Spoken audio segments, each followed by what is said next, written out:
Okay, good afternoon, everybody. Wrapping up 2-minute drill in our Wednesday practice in preparation for Cal, and open to questions. Let's go to Eric Scopel, 247 Sports. Mario, I wonder if there was any more clarity on some of the injured players. I know you mentioned Adrian was likely not to be available this week, but any more clarity on players you mentioned on Monday? No, we're still assessing a bunch of them. I think it'd be unfair to them and to us and to yourself as well if I jump to conclusions. I feel like they're progressing really well, and several are taking part in practice. So in the next 48 hours, we'll know for sure, and we'll certainly try to get you that information as best we can. But we're still evaluating a bunch of guys, and there's so much progress with them that we're hopeful for some good news. James Crapia, the Oregonian. Mario, just to follow with that, won't get into specifics then with Drew, but just obviously it impacts it inside line, whether he plays or not, whether he's able to go. Just who's kind of next in line there due to just the issues at that position? Is that MJ? Is Nate get in the mix? And does Jackson, who was kind of working inside and outside, does he go inside just because of the depth situation at inside? Yeah, all those names are part of the mix. They have been throughout the course of the year. We just got to continue to assess and evaluate where we are throughout the course of this week, and then make those decisions, and have the pieces in place to have the next man go up whenever that does, if it does happen. Matt Preem, 247 Sports. Mario, yesterday Jalen Red said that the difference between this year's team and the previous teams is that guys aren't as maybe confident that they're the best player at their position on the field at that time, and that they need to have that confidence of, hey, we can dominate. Is that a byproduct of just a young team and growing and learning the processes of a season? Well, I think mentality, and when a guy maybe says something like that, it refers to maybe a couple of guys, that aren't quite at the physical and mental level of some of the other guys that have played more and that have experience. But I don't relegate that just to young guys that don't have experience. I mean, at the end of the day, mentality has to be real, has to be based upon what you do, from a performance standpoint, from your effort, from your technique, fundamentals, your toughness, how you finish plays. So I don't think you could separate the two. I don't think you could separate the mentality from the actual performance and production. We certainly have areas of improvement that we're working on. I think football will always be that. So it's not anything you shy away from, or you kind of sit back and say, man, I wish that was better. Of course, you always want to get better, even the things you're doing well, but it continues to start and end with effort and focus and work on those things so that can help someone gain confidence. Brian Thorburn, register guard. Mario, you didn't have much time on that final drive, but I'm just curious if you would have hit a big pass play, like what kind of range does Cattleman have, or is Camden Lewis kind of your long field goal guy? What situation would you have there in a long field goal to tie the game? Well, those guys can both and have hit 50 and have even hit a couple of 55-yarders. That, we went into that game kicking Cattleman. So he was if we got in range, we were going to kick him. Eric Scopel. Mario, when you flip on the tape and watch the Cal offense, I know they started slow against UCLA, but it looks like the numbers have improved every week. What do you see there? And obviously, I think the most experienced quarterback you faced is Chase Garbers. Yeah, I don't think that their first game is any indication of what they are as a team. I don't even think they practice together with the lines of scrimmage. And so you see their run go from 87 yards to their second game at 120 plus. Now they're at about 240 in their last game. So I see a very well-organized, well-coached, and a tough physical team that has speed and length outside at wide receiver. Very versatile tight ends that'll block you on ISO as well as split zone you, reach you, and stretch the field in the passing game. Real good blockers in the perimeter as well. They do have some really good offensive linemen. The quarterback is experienced.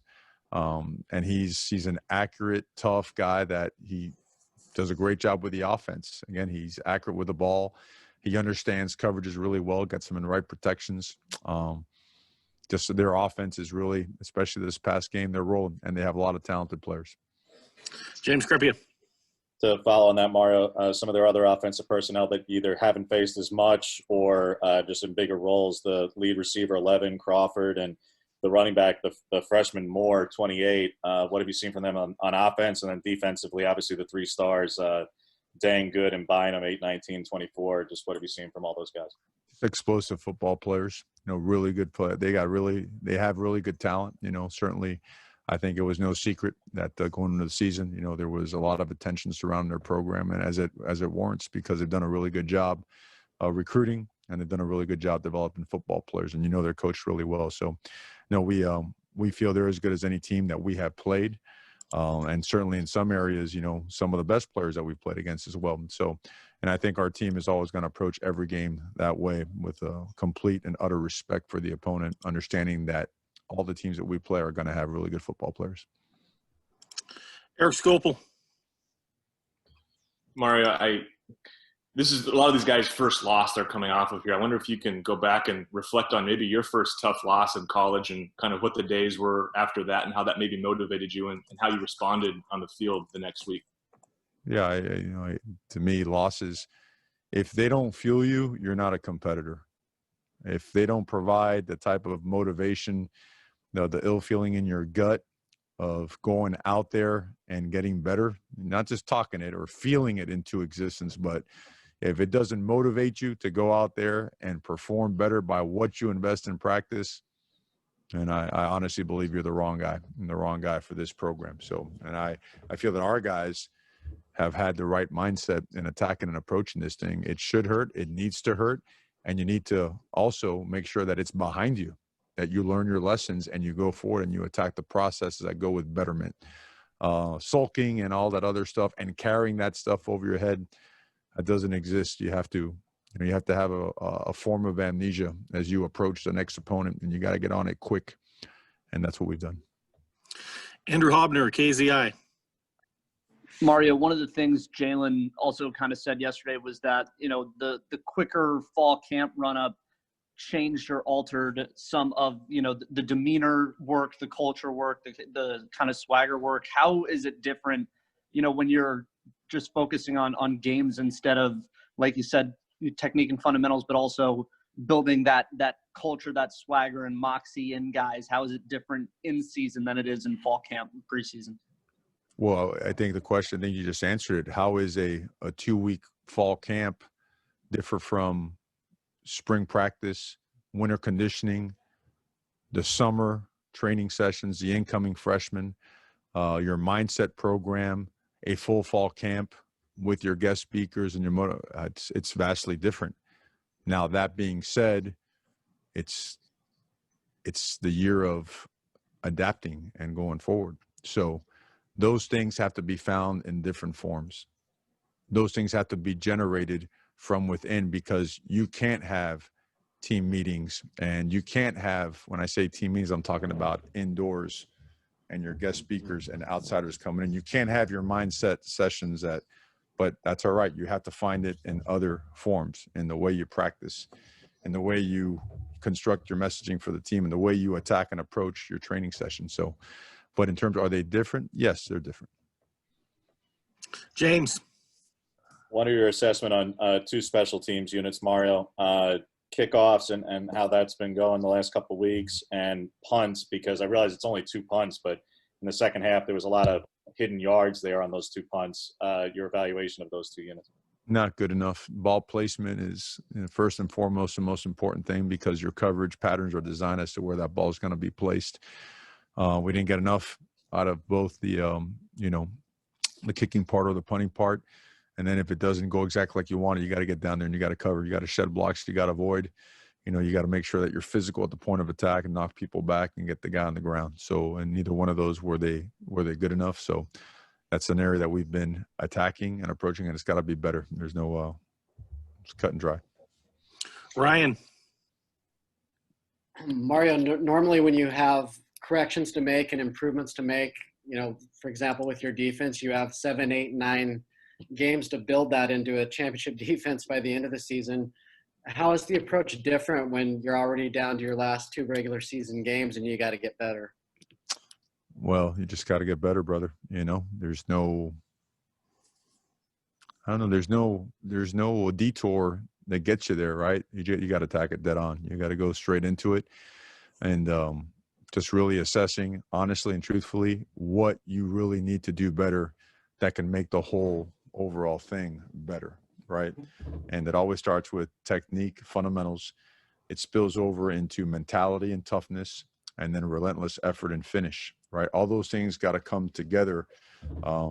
It can't be spotty, and it certainly can't be inconsistent. If it is, then the result will be inconsistent. And that's something that, again, is approached holistically as a program, because the whole trying to say it's here or there, everyone's got to take it, starting with myself, and we have got to improve it, and we've been on it. And back to what kind of the way we've addressed it, whenever there's something that's not up to our standard, we attack it and we go forward, Time for one or two more. Jerry Thompson, Ducks Illustrated. Yeah, Coach Anthony Brown, Butterfield have not seen the field for obvious reasons, but how are they? Have they been improving? Are they ready to go? I'm sure they're ready to go. But I mean, have you seen a lot of improvement since the beginning, even though they haven't been on the field? No, it's a good question. Those guys are really good football players, and the season has taken, we're playing in really tight games for the most part, so we have stuck with our one quarterback. But I can honestly say those two guys are really good football players. And if they were playing, we'd have all the confidence in the world in them. That's the honest truth. Last question, Warren Williamson, Oregon Duck Football News. Mario, mental fatigue is a real thing amongst college football programs. You guys have been leading the way with no cases of the virus. How is your team mentally as you go into these last couple of weeks? Have you seen any fatigue? No, I haven't seen it. I think anytime you play football, right, it tests you. It pushes you. We made a decision way back, regardless of circumstance and situation, we're just not going to give in. I don't mean to sound cold, and I don't mean to sound insensitive.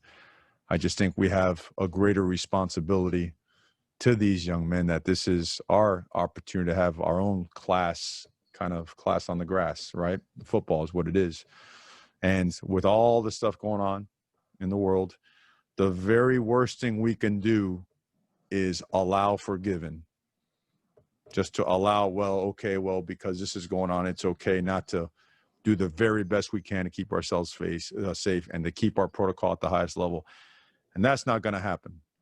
Okay. And that's because that's how I would want it for my very own son. I would want him to be challenged and pushed regardless of circumstances and situation to do and be the very best he could be without caving in. And I think our guys, for the most part, have done a pretty good job of that. And there's very few seconds that go by in the day where we're not hammering that part, because that carries over into more than just preventing contracting COVID-19. It just spills into the things in life that they're truly going to be faced with when it's time to take on the responsibility of being the head of a household, right? And stuff like that. So